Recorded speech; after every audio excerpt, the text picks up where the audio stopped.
দিনের শুরুতে 4টি আমল করুন, রিজিকের অভাব থাকবে না। এটা আমার কথা নয়, জাদুল মাআদ কিতাবের 4 নম্বর খণ্ডের 378 নম্বর পৃষ্ঠায় এই 4টে আমলের কথা উল্লেখ করা হয়েছে।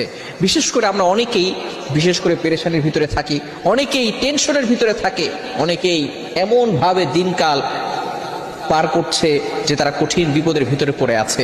4টে আমল যদি আমরা দিনের শুরুতে করতে পারি তাহলেই কিন্তু আল্লাহ তাআলা সংসার থেকে অভাব দূর করে দিবেন, রিজিকের কোনো টেনশন থাকবে না, একটা কাঁচা মরিচের জন্য কারো কাছে আপনাকে হাত পাততে হবে না। নাম্বার 1 নাম্বার হচ্ছে রাতের সালাত আদায় করতে হবে। রাতের সালাত অর্থাৎ তাহাজ্জুদের সালাত। আমরা অনেকে ফজরের নামাজই পড়তে পারি না। বর্তমান আমাদের সোসাইটির ভিতরে এমন একটা সমস্যা হয়েছে যে আমরা রাতের বেলা উঠবো তো দূরের কথা, ফজরের নামাজের সময় আমরা উঠতে পারি না। অনেক সংসারের ভিতরে এমন আছে ফজরের নামাজ পড়ে না, তারা সকাল 9টা 10টা থেকে ঘুম থেকে উঠে।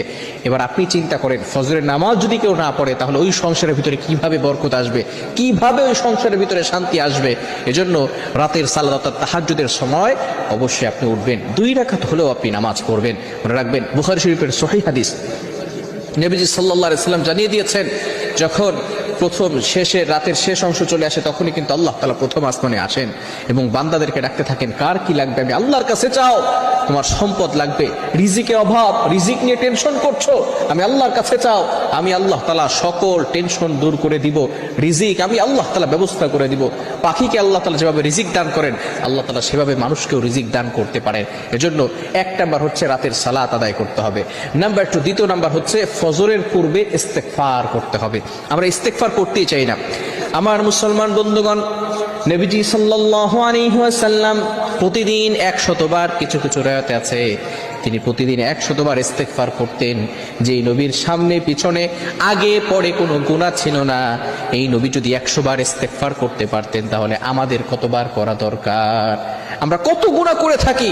এই ইস্তেগফার আমল করতে হবে, বিশেষ করে ফজরের নামাজের পূর্বেই যখন আমরা 2 রাকাত তাহাজ্জুদ নামাজ আদায় করব, এরপরে আমরা ইস্তেগফার করব। আস্তাগফিরুল্লাহ রাব্বি মিন কুল্লি যাম, এটাও পড়তে পারি, অথবা সাইয়্যিদুল ইস্তেগফার এটাও পড়তে পারি। আস্তাগফিরুল্লাহ আস্তাগফিরুল্লাহ এটা বললেও কোনো সমস্যা নাই। এই ফজরের পূর্বে ইস্তেগফার 2 নাম্বার আমল। অবশ্যই আপনি এটা শুধু এই সময় পড়বেন বিষয়টা এমন নয়, আপনি সব সময় পড়তে পারেন।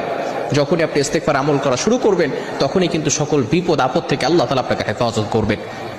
নাম্বার 3, তৃতীয় নাম্বার হচ্ছে মোস্ট ইম্পর্টেন্ট, সেটা হচ্ছে ফজরের সময় একটু জিকির করা। আল্লাহ তাআলার জিকির করলে ওই বান্দা যত কঠিন বিপদেই পড়ুক না কেন আল্লাহ তাআলা তাকে সকল বিপদ আপদ থেকে হেফাজত করবেন। জিকির হচ্ছে এমন একটা বিষয়, আল্লাহ তাআলা পবিত্র কোরআনুল কারীমের ভিতরে নিজেই বলে দিয়েছেন যে 2 নম্বর পারার 2 নম্বর পৃষ্ঠার 10 নম্বর লাইন সূরা বাকারার 150 নম্বর 158 নম্বর আয়াত আল্লাহ তাআলা বলে দিয়েছেন, ফাযকুরুনি আযকুরুকুম, তোমরা যদি আমার স্মরণ করো আমি আল্লাহ তাআলা তোমাদের স্মরণ করব। এজন্য আল্লাহ তাআলাকে স্মরণ করতে হবে, জিকির আজকার করতে হবে, তাহলেই কিন্তু আল্লাহ তাআলা আমাদেরকে স্মরণ করবেন। এবং 14 নম্বর আমল হচ্ছে সাদাকা করা, ডোনেশন করা।